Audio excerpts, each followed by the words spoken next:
Hello everyone, welcome back to my YouTube channel. Nah, hari ini kita akan membahas sesuatu yang berfaedah dan bermanfaat, yaitu we're gonna learn about English words. Oke, jadi kayak ini gue kumpulin ada beberapa kata, beberapa pasangan kata yang kadang-kadang orang tuh sering salah. Nah, sekarang gue akan nunjukin nih sebenarnya yang mana yang benar dan peruntukannya buat apa aja. So, daripada kita menunggu lama, so let's check this one out.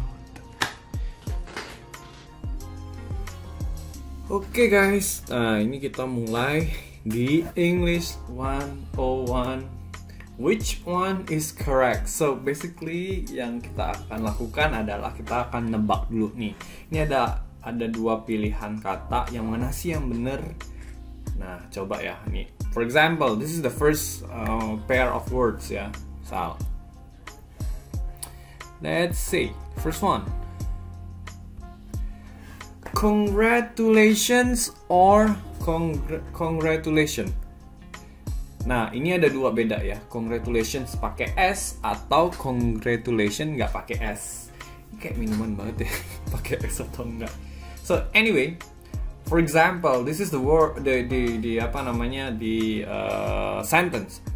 Blank blank blank for your success. So, which one? Congratulations for your success or congratulations for your success? Which one? Okay, give you you can pause this video and then make your choice. Okay.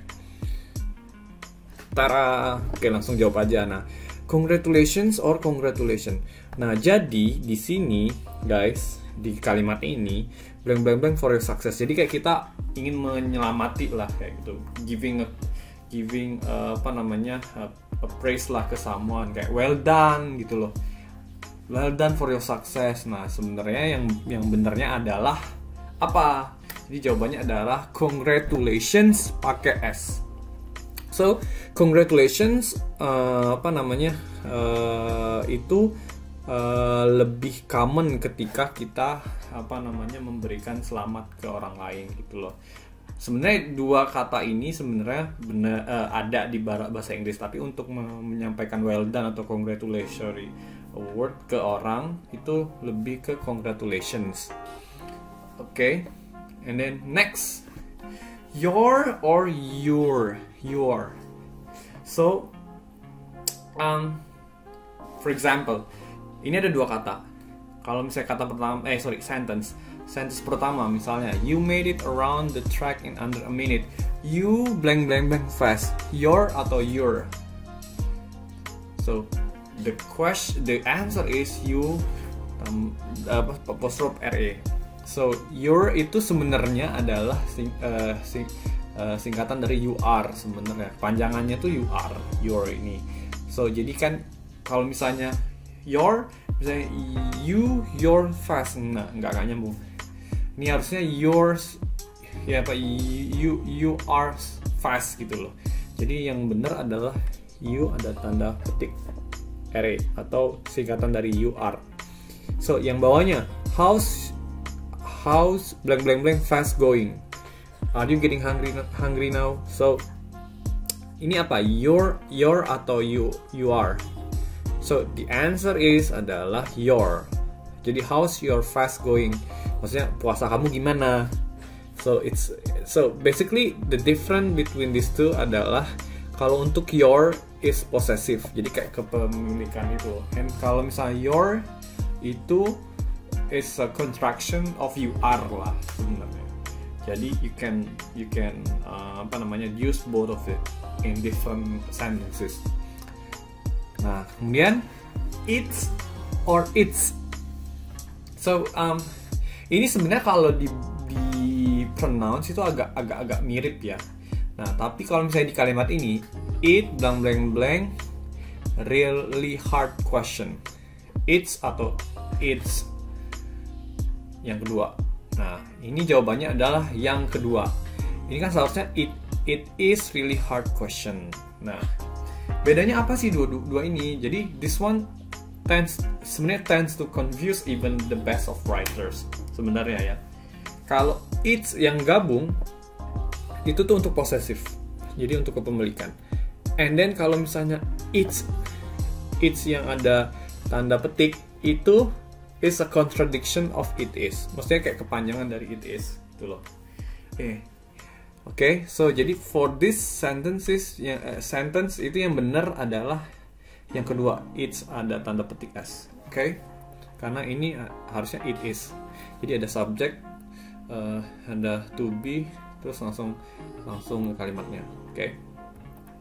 Nah, affect or effect. Ini sering terjadi nih, kadang-kadang orang pakai affect, kadang pakai effect. Kadang-kadang tuh bingung kita tuh penggunaannya di mana. Nah, kalau kalimat pertama, that movie had a great blank on me. So this is particular. I mean, this one is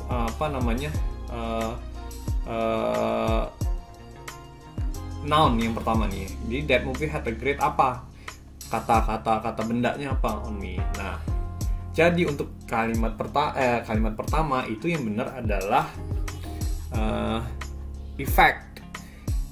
Karena effect itu is usually a noun untuk mendeskripsikan noun. Jadi an effect is the result of a change. Jadi ini untuk kalimat pertama itu effect. Nah, untuk kalimat kedua, that movie blank me greatly. Nah, ini baru dibutuhkan sebuah verb. Nah, jadi ini harusnya affect.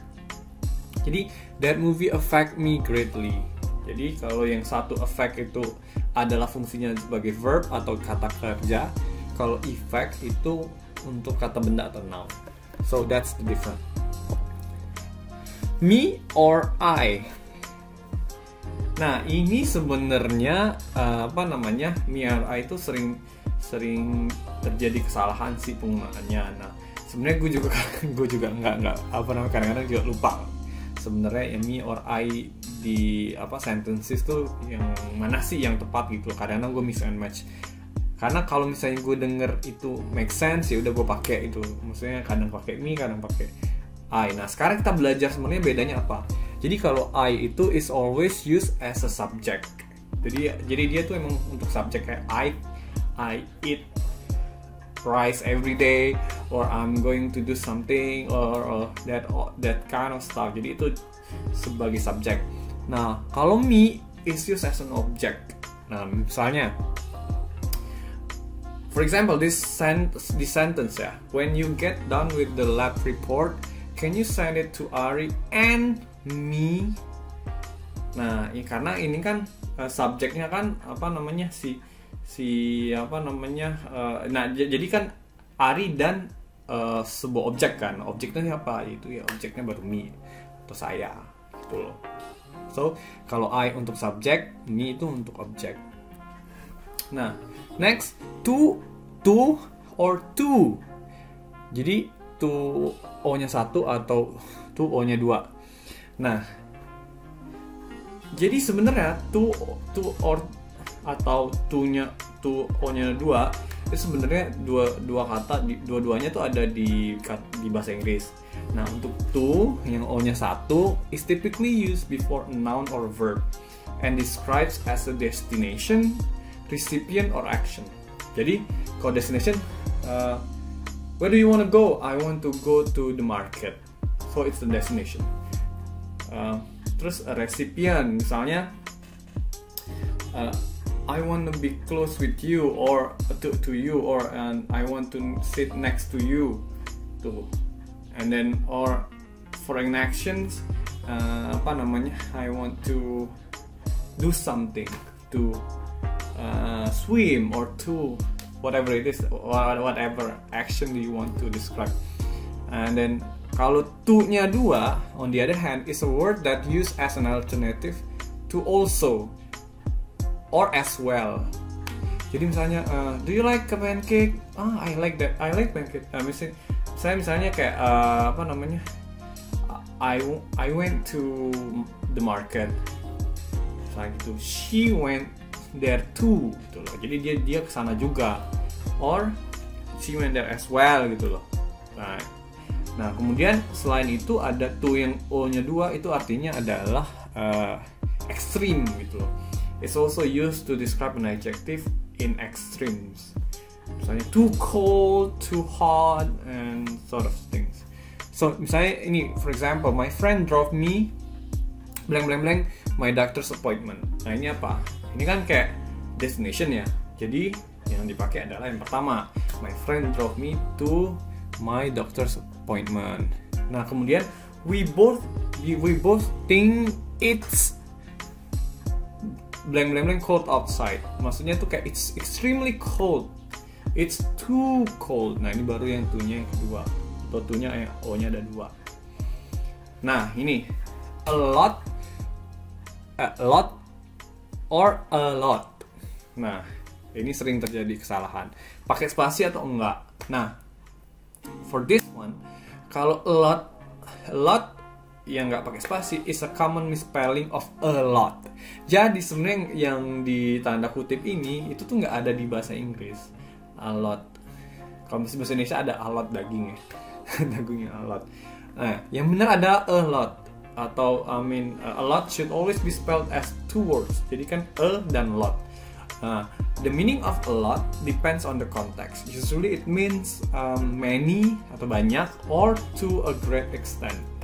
So misalnya, for example, Ari reads blank blank blank of books during this pandemic. So Ari reads a lot of books during this pandemic. Jadi jawabannya a lot. Nah, next, lose or lose.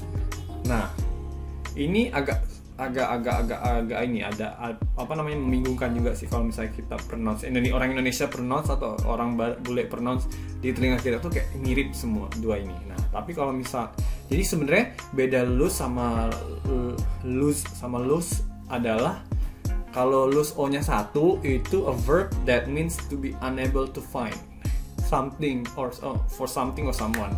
To fail to win, misalnya kayak kalah, or to fail to keep or hold something wanted or valued. Jadi kayak kita kehilangan sesuatu. For example, it's like losing your keys or losing a football match. Jadi ini yang kehilangan, lose. Kalau O-nya 2 is an adjective that means not tightly fastened, attached or held. Jadi kayak loose gitu loh, loose apa namanya, kayak kalau misalnya baju kegedean itu jadi loose gitu loh, not tightly fastened. So for the first sentence, she slipped into a blank blank blank t-shirt and shorts. Nah, ini kan berarti kan benda ya, short. Jadi kan ini kita butuh adjective. So it means like kita harus pakai yang kedua dong, loose. A loose t-shirt and short, karena itu meaning not tightly fastened or attached or held. Nah, yang kedua, tonight I blank blank blank him forever. So tonight I kayak kehilangan dia selamanya. Apa tuh? Kalau ini kan butuh verb kan. Nah, kalau verb pas baru loose yang pertama. So it's easy, right? Nah, next, then or done. I'm not sure how to pronounce it really well. Then, pokoknya then pakai e sama then yang ada a. So then yang pakai a is a conjunction used mainly to make comparisons. Jadi kan mau compare a dan b itu, jadi then. Nah, like saying another thing was better than another gitu loh. Kalau then pakai i atau pakai e is mainly an adverb used to situate actions in time. Misalnya, after this, then I do that, and then I do this, and then whatever gitu loh. Jadi next step gitu loh. Ya, for example, for sentence, my dinner was better blank blank blank yours. Jadi ini comparison. Jadi pakainya adalah than yang a, yang kedua. Nah, kemudian yang sentence kedua, we made dinner and blank blank blank we ate it. So the answer is baru then. Jadi we made dinner and then we ate it. Jadi kan it's an adverb. So okay, that's it. Oke semuanya, that's it for today. Semoga bermanfaat bagi kita semua yang sedang belajar bahasa Inggris, including me, karena bahasa Inggris gue juga nggak perfect. Jadi kita sama-sama belajar banyak lah mengenai bahasa Inggris ini. Dan semoga ini bisa menjadikan manfaat dan amal jariah bagi saya dan bagi kita semua. Dan kalau misalnya kalian udah mengerti ini, ketika ada teman-teman kita atau teman-teman kalian yang bertanya, kalian bisa jawab itu. Dan insya Allah ini materinya bisa dipertanggungjawabkan. So thank you so much everyone. Jangan lupa subscribe and then like, comment down below. So thank you so much.